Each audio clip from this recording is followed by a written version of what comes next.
జై శ్రీరామ్. మనకు ధర్మం చెప్తున్నది. మౌనం అతి గొప్పది. మౌనం మహాశక్తివంతమైంది. మరి మౌనాన్ని మనం ఏం చేసుకోవాలంటే, మౌనంలో అంతరంగంలో ఉన్నటువంటి ఈశ్వరుని నిత్యము ధ్యానిస్తూనే ఉండాలి.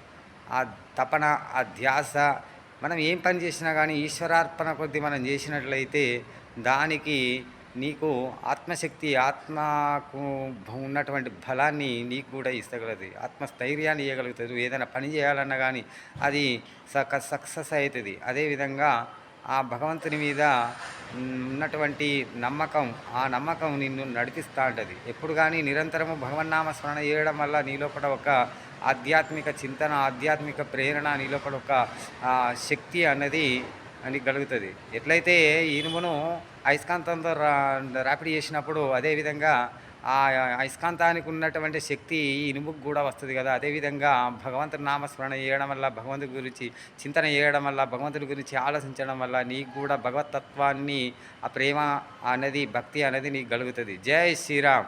అదే మోక్షానికి దారి తీస్తది. హరే రామ హరే రామ, రామ రామ హరే హరే, హరే కృష్ణ కృష్ణ కృష్ణ హరే హరే. జై శ్రీరామ్. జై హనుమాన్.